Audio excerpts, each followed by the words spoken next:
All right, so we are doing our first lesson here for combat psychology. Our first day, I want to go over the 5 zones here and the 4 behaviors, which we'll identify in just a second. So, um, I like to use fights. I like to use visual aids, right? So I'm gonna pull this up. I'm gonna full screen it so we can see, and I'm gonna show you the 5 zones because you can kind of see them in this fight. In the very first second. So right here, this is zone 5. Now at zone 5, what do you see in fights? And then we'll get into the 4 behaviors as well today. But a lot of people, when I ask them what they see, they say nothing. You just go to the center. And yes, you do. But there are times where people, when they're in corner to corner, right? I'm the furthest I can be from the opponent. They do things that tell you who they are and what their approach is. For example, if someone comes directly, to the center and jump and like sprints to the center like George Foreman does, that means that they're looking for the initiative. They're looking for the first move. But I've also seen other fighters like Norris. Terry Norris would approach, like a snake pattern. He would go here and then he would circle here, depending on what they do. But they just wouldn't attack directly. So this is a really interesting behavior that you want to record. Now, Interesting. right here, right, just outside of range, one step right here. There we go. So this is zone 4. Now, zone 4 is outside, right? I call it outside. You have separate for zone 5, and then you have outside for zone 4. Now, zone 4, you see a lot of different behaviors too, but here you actually get more daring behaviors. You still can't hit each other, right? Because it's called outside. But what you can do is you can tempt them, you can fake them, you can taunt them. You can also do foot feints outside of range, like you're about to step in range by doing a foot feint. So you see taunting and things like that. For example, like Canelo versus Billy Joe Saunders, when he broke his eye socket, he started chasing him around, and and Billy Joe Saunders kept disengaging at this range, zone 4, zone 3, even maybe even closer. And Canelo starts waving his arms around because he said this in the interview. He said, "I felt his orbital break. I felt his arm break on my hand. I felt the punch. I knew the fight was over. Just gotta go finish him off." So he started taunting him. So you also see taunting in zone 4. Now, let's go forward a few frames. We get to this jab range that George Foreman is hop skipping into, right? He's doing a pro hop from basketball over here. Okay, so this jab range is zone 3. And this is, of course, you're going to see jabs. You're going to see a lot of straight punches, leg kicks if you're doing Muay Thai, teeps if you're doing Muay Thai. You're going to see those types of behaviors, but you also see a lot of setups. As we go forward, like our next, lesson is going to be A, B, and C students. And a lot of A students thrive at zone 3 because they set up the rules by using the jab properly. And most people don't follow the rules, and they're just really strong at this range, usually. C students are pretty strong here too because they'll do something random or like something that wins really quick because they like to autopilot. Now, we'll go to zone 2. Boom, boom, boom, boom. So this is zone 2, right? Almost zone 1. I like to say that Foreman tried to run and jump into zone 1 here and do offense, attack, right? You see his arm right here. It's cocked back. And he is throwing, boom, and he throws a big shot, right? If you watch this in full motion, it's very quick. And he tried to smash him down there. So right here. So zone 2 range, this is actually where Joe Frazier wants to be as well. That's why he's ducking. He thought that Foreman was gonna jab him to try to keep him out in the beginning. So he's ducking under, right?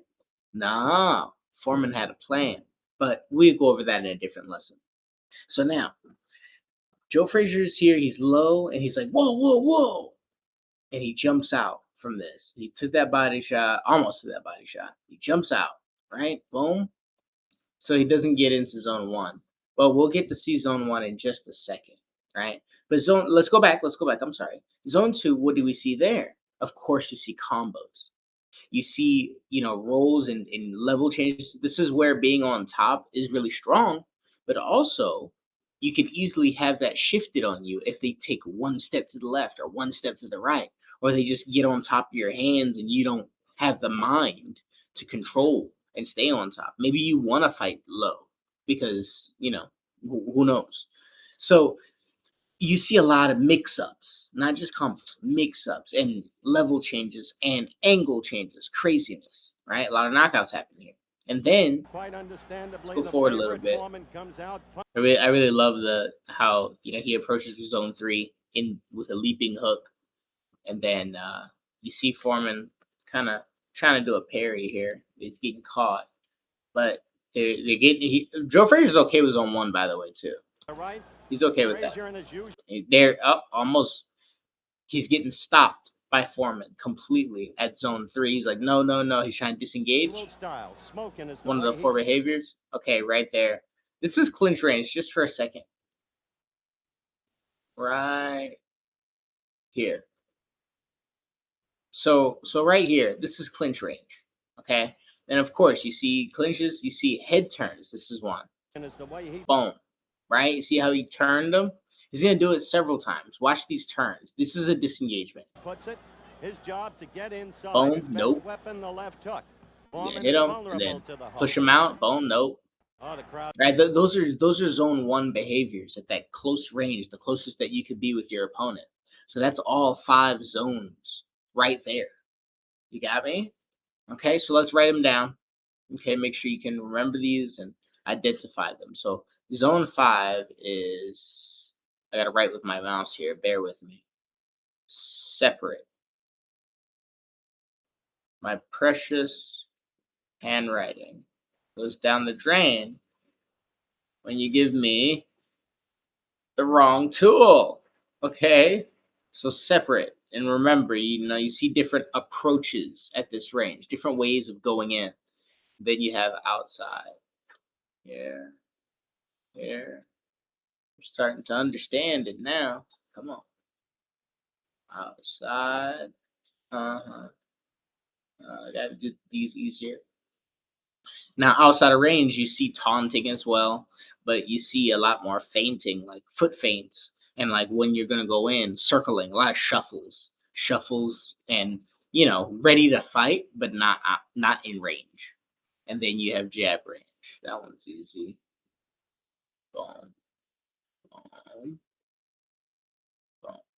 And of course, you see jabs. You see feints to get in, right? Feints on the entry, like the outside, but more like much stronger and more challenging because you can hit them. You can literally blind them with the jab, do different things like that. Zone 2, we have combos, right? And of course, you got mix ups, you got level changes, you got direction changes and shifts if you're any good. You got all types of defense. And of course, you have transitions here. Like you might go into zone 1 or zone 2 at zone 1 or zone 3 at any given time. So, and then zone 1 is clinch range, right? This is clinch range, which you see a lot of disengagements at this range, but you also see offense. You saw right when he was going into the clinch, right? George Foreman hit him. Weapon, the left hook. Foreman is Boom, right vulnerable there. to the See? hook. Oh, the crowd was misled when Joe fell back a little. Okay. Slip off. So, and I want to take a look at this, after we go over the 4 behaviors now. So we'll finish with the 4 behaviors so I can describe that to you, and then we'll move to our next lesson next week. Now, the 4 behaviors are right here. It's a PlayStation controller. Okay. So for circles, we have jab. Boom. Why? Because the circle is infinite and anything can happen with your jab. Anything you do could be a jab. You know what I mean? Like the possibilities are infinite. I might attack after the jab. I might use the jab just to interrupt you. I might find your range, things like that, right? Okay. Now, 4 corners offense is one of my favorite concepts that Kaizen helped me with. And this is the square that represents offense. I'm just gonna put OFF. Boom. So offense, I use the square, right, to represent that because of the four corners, right? And what does that mean? Well, for example, if you imagine that this is somebody's body and I throw a 1-2 at them, it's just attacking the same area right here. 1, 2, right? Boom. That's where I attacked. Now, I could do a 1 over here, 1, and then throw a 2 down here. Boom. Right? That's a change, right? It's a mix up. Okay. That's cool. So that seems really easy to defend, does it not? Right? You just block, or you block up high and block down low. But what if I do this? Watch this. I do a double jab. I do 1 over here to your glove on the right side, and then 1 to your face. And then I throw a hard right hand right here to the body. And then I stand back up. Boom. I go with a hard left hook. Boom. But that was all just a feint because of the speed. It goes like this, bam, bam, bam, bam, and then I drop my body down just in case you come on this side, and then I throw a hard boom left hook to the body.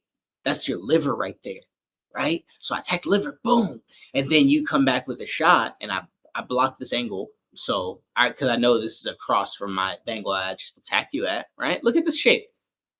This zigzag, right? Me going and flanking you constantly. That's why I use the square. Because even if you come at this angle, boom, I can come back, boom, and throw another right hand down the middle to your face this time. Boom. Right? I set up that whole thing with my imagination, but you get the idea. My plan of attack is a square. That's how I can abuse you. That's how I can mix you up. So that's offense. Now, triangle I use for defense. It's a crappy triangle, but bear with me. Thank you for being patient with me. All right. This is defense because it resembles a shelter. Right? It's a triangle, like a house, right? Just like a house. When you go in from the rain, you go in to shelter, and it looks like a tent, right? That's pretty easy. Why? And so you always want to have 3, right? 1, 2, 3, at least 3 options for every single attack that somebody throws at you. For example, the jab. You should be able to catch the jab, slip the jab, and also duck the jab or pull, right? I have like way more than 3, but you need at least 3 defensive options for everything. And now the last one is an X. You see that X? It looks like arms are crossing or things are intersecting, right? Because that's disengagement behavior, right? Disengage. Locked in, right? Disengage means no fighting. X, that's what I said, X. But also when your arms are crossing during a clinch, that's also a disengagement. So now we have the 4 behaviors and we have the 5 zones, right? So we start to get the what of what they're doing right here. Boom.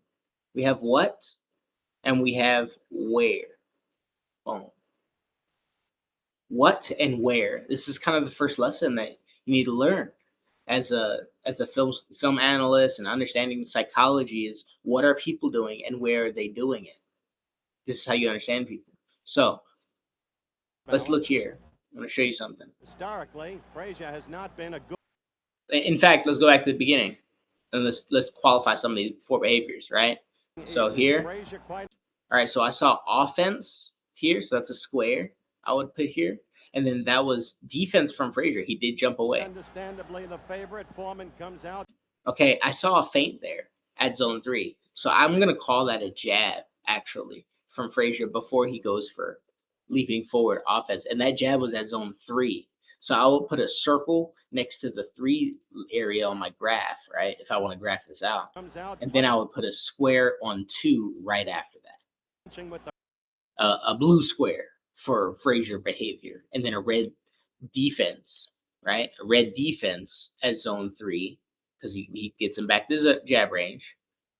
A red triangle, boom, for George Foreman. The right. Frazier in his usual style. Smoking is the way he. Now you saw the post, right? So that's defense, and then he did a head turn and a disengagement. So that was triangle and then an X. Boom. That's an X, and he goes to zone 4, right, and right back to zone 3. Is right at his jab range. See, that's why he came forward trying to get into zone 2. So I would have put a square, of course, into zone 2, zone 1 with Frazier, and then you put the disengagement here for Foreman. Inside, his best weapon, the left hook. Foreman is vulnerable. So, of course, you had the post, then you had the offense on the inside. So that was actually a square, maybe a zone 1, zone 2, and an X because he pushed him away. To the hook. Oh, the crowd was missing. So there's some feints here. Some really, really, really sharp feints, by the way, from Frazier. If you watched them there, just look real close. Watch how. Oh, the crowd was Boom, misled. right there. Ooh, you don't know what he's doing. And he's slow, like he's moving his head in a way to where he still has the springiness, the rhythm to be able to counterpunch you with that huge left hook. Because remember, he doesn't have a jab. Joe Frazier broke his arm when he was a kid. So his left arm doesn't extend all the way. I have a whole story on that. His left arm does not extend all the way, so he doesn't have a jab. It was a slip off balance. You see, now he came in, he was trying to hit his arms, actually. He was actually trying to hit his arms, but it wasn't offense. He was trying to slap his arms. I called this jabbing behavior as well. Watch this. Yeah, put his hands up, and then he feints like he's about to hit, but he's going to go low just in case you try to hit it first. See? But then we see this, the disengagement to the left from Joe Frazier. Right? Look at that. Off balance. Oh. Another disengagement right there. And then, look, zone 1. This is the clinch. And then you're going to put a square. Zone 1, square. Boom. Right? And he wasn't able to defend that, so you can't really put a triangle there for Frazier. Frazier has not been a good first-round fighter. All right, so we saw a jab, finally, from George Foreman. He was finally given a chance to jab at zone 3. And when he does, look at this. Disengage, jab. And we saw 2 uppercuts. Now you saw 2 uppercuts, but you also saw Joe Frazier laying that big left hook. So we're going to say zone 2 scored big square, but that was also with George Foreman's square. They were both trying to hit. Now here's the thing. In my mind, I found that Foreman he was better off in this situation because he's the bigger guy and he's trying to time him, and he did. He clearly timed him right there. Champion. You saw the left hook. Right here. Watch this. Tremendous fighter. Tap, tap. Right? You see how he tapped him twice? And then he got hit with that big shot. He did. But look at what he does right after. Great champion. You Pushed him back, disengaged, but then he walks forward. saw the left hook land on Foreman. That's what he'll be working on. See? And he tries his offense right here. Zone 2, zone 3. He wasn't doing that before. He was disengaging a lot. Why is he attacking now? Because he found his timing. All night. We'll finish the rest of this round, and then we'll close out. So jabbing behaviors, okay? A little offense there, some defense there, some disengagements. Like to keep punching and keep Just Frazier watch away and from tell him me with what his you punches. see. You know what I mean? Watch and tell me what you see. You watch this and graph this out. I'll show you how to graph it next time, but yeah, just try to graph this out. Put the zones and then put the time on the bottom, and then you just put circles or squares all along the graph. Joe's job to get inside. Steadily use that left hook. You caught him with that left hook. Oh, Super small left connected, hook. as you saw. He's a big, strong boy. He likens this fight to the same kind of problem he faced. There's another left by George. He's getting into Frazier's head. We'll find out tonight how much the Ali fight took out of Frazier, if anything. And we'll find out tonight just how good George Foreman is in punching and in taking a punch. I think he hurt Joe Oh, Frazier. he's in trouble. I think Joe is hurt. Here it is. Angie Dundee, caught Ali's him. trainer, This right is the next to timing me, that I'm is talking saying about. it. You may hear him. That is the timing that I'm talking about. You know, he starts catching him as he was bobbing and weaving, right? As he's going down. See, look, He saw him go down. He hit him with the 1-2, and then he sees where he's at, and he pauses a second before slamming him. Right? And these seem like glancing blows, but I beg to differ with the size of George Foreman and not being able to see as close. I That think does Joe not feel is good. hurt. There's a reason why his feet stopped. You know what I mean? All right, guys. So that is just the lesson. Go ahead. The lesson for the 5 zones and the 4 behaviors. So I'm going to close out with the beginning of Jet Li versus Yasuaki Kurata, one of my favorite fights in martial arts. And I've explained before the context of this. Yasuaki Kurata is Japanese and Jet Li is Chinese, right? So during World War One, there was an occupation. Okay, there was an occupation, and this is during that time because this is around 1912 or something like 1912. The movie is based on Jet Li right here. Now, Jet Li in this movie is the student of Huo Yunjia. Now, Huo Yunjia is a real person, and Huo Yunjia was a legendary martial artist. He's like a folk hero. He saved so many people in Japan. In China during the Japanese occupation. They say that he started the Jingwu Kung Wushu Federation, right? So he's like a legendary, guy. And then this is his student that came back after he was killed. Because Huo Yunjia, allegedly he died of poisoning during a martial arts tournament. So this is him getting vengeance, right? And this is during that occupation. So there's a lot of racism issues in this. There's a lot of tension, okay? Now you see his wife, she's wearing Japanese garbs, right? She's Japanese, so that kind of added a little romance to it. And then her uncle is the man that comes. Her uncle is Yasaki. See? Right. So he's dating her, and he's like, that's weird. But anyway, they're gonna have a little sparring match, right? They're gonna have a sparring match, and they're not gonna, kill each other, but they are gonna duel. So let's go back here. Okay, so this is gonna be zone 5, right? So match it, talk a lot. Fight. He's like, all right, watch this. This is zone 5. He is getting ready. So he saw that he's getting ready as zone 5. He saw his approach, and he said, absolutely not. We're not doing that, right? So then he says, it's still hot. I gotta take off my coat, right? And he folds his clothes, and you're gonna see Jet Li looks really confused, right? See, look, he's confused. He doesn't know what's going on. But watch this, okay? So we still have him come zone 5 to zone 4 right outside, and he's still ready. And he says, no, he already made the decision. He's like, we're definitely not fighting. See? He says, wait. And he says, I got to warm up. So 2 times he disengaged. He said, no. 2 times. And then let's see what happens on the magic number 3. If you guys know about the rule of 3, oh, man.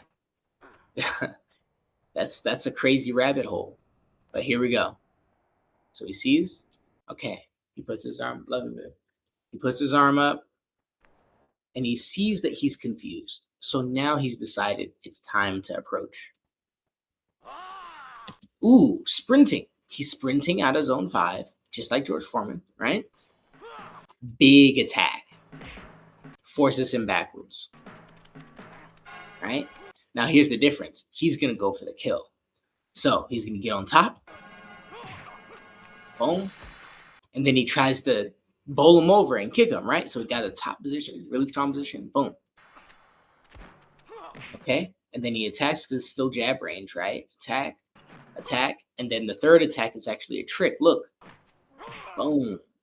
Right? Rule of 3 is everywhere here. But, so now we have jab, like just outside range. He's ready. He's finally ready. When comes to jab range, and what does he do? Spinning kick, right? He basically stuck him with a hard jab to make him back up. That's like overcommitting to a hard jab. And he returned with a counter. Boom. All right, so zone two, he counters and then he gets back to zone three. Boom. Okay, so we have jabs, jabs, and then he's fighting his way into zone two. Okay, we have offense from both and defense from both. Okay, and then he backs to zone four. He's like, all right, you're taking a beat. Okay, zone two again, combos, right? Look at the boxing. Look at the boxing.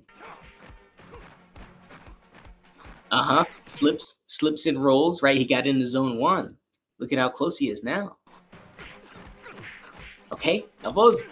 Ooh, the knees. Look at the Muay Thai. All right, zone one, clinch range. So he's like, wow, I've never been attacked like that in zone one clinch range. So he's like, what style? What style is that? He said, don't ask. He said, in English, he said, I'll show you. So then he copies him. Very interesting. Right? Now, that's all we're going to go over in this. I just want to show you the 5 zones, not break this one down. I have a breakdown on this. But, yeah, that is our lesson, our first combat psychology lesson. So hope you guys enjoyed, and I'll see you next week.